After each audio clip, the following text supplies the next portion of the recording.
Hey, it's finally here. What? Something I bid on eBay. What's that?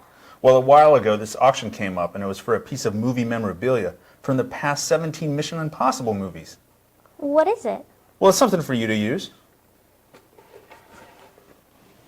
What's it for? I don't know, but I'm sure you'll figure out something.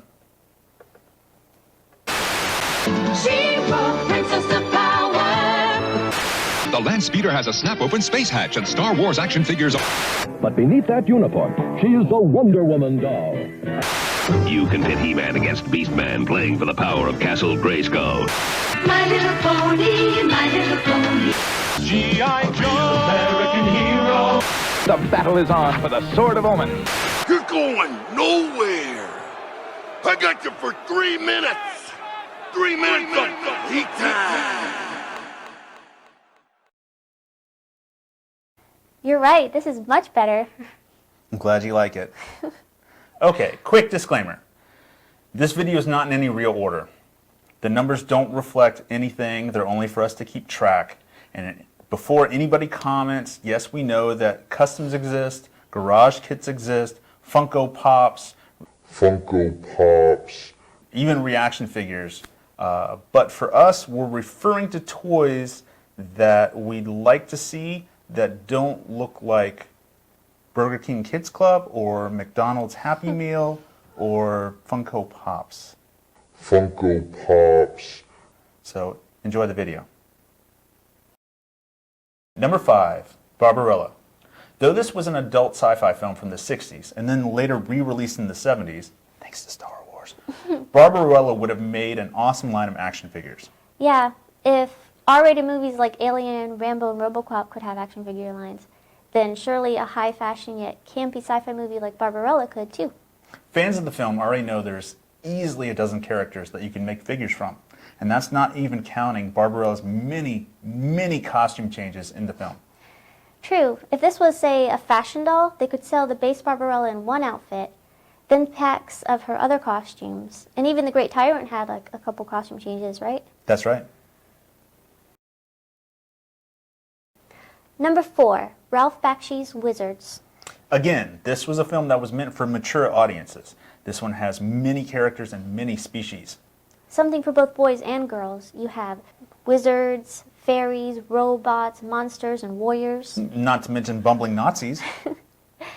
Again, there have been statues and garage kits for some of these characters, but some fully posable figures of Necro 99, Avatar, Black Wolf, Weehawk, Eleanor would be ideal.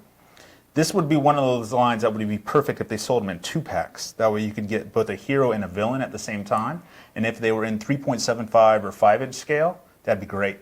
You could recycle your mushrooms from your Smurf village and use them in your Wizard's playset. Oh yeah, the little mushrooms that were Yeah. like that big.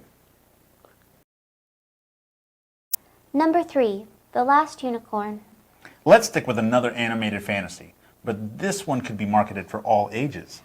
I know I would have killed for Last Unicorn toys as a kid, and it boggles my mind that no company has made figures for this classic yet.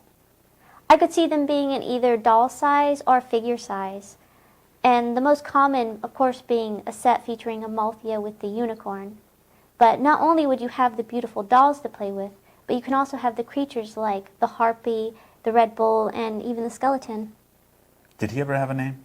No. It's just the skeleton. Oh, no. No, you don't. Not that one. Number 2, Krull. A sci-fi fantasy movie that had many now famous actors before they made it big. It also had a mystical spaceship, a prince and princess, giant spiders, shapeshifters, plural, more than one, and alien stormtroopers. And of course, the most impractical boomerang-like weapon that could only exist in a fantasy film, the glaive. If they had made this movie now, Nerf would have made a foam rubber-tipped glaive for kids to throw at each other. Or not. That would have been recalled so fast.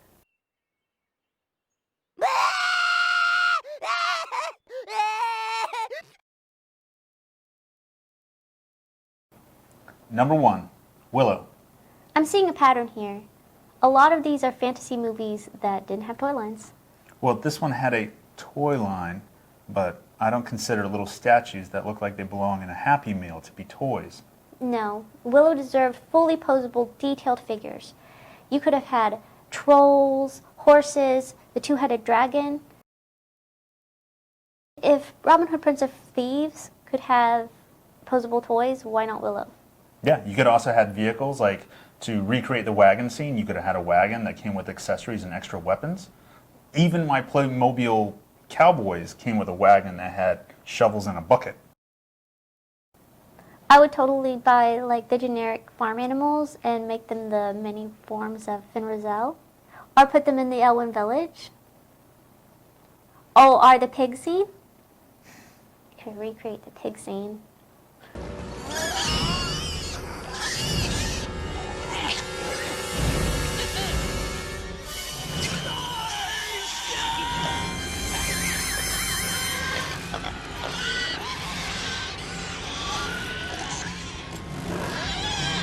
Real quick, and this is slightly off topic, but that's the beauty of fantasy toys, is with fantasy toys, you can supplement your collection with farm animals, with dragons, other fantasy creatures. Even if they're not in the same brand, as long as they're in the right scale, it makes for more versatility. I had generic dinosaurs and monsters that would terrorize my ponies, my Barbies, my superheroes, and pretty much anything. So this is just one of the lists of toys that we wish were made. What toys do you wish were made? And do you have a favorite scale or a minimum amount of articulation which you prefer? Leave a comment below.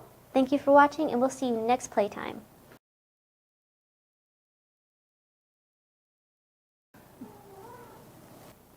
Number 1, Willow.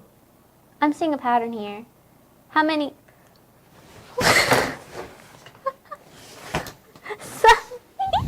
Kitty. Number 4, Ralph Back. Ralph.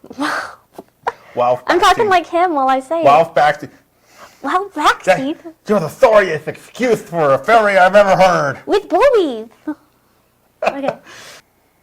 Number 4, Ralph Bakshi's Lord of the...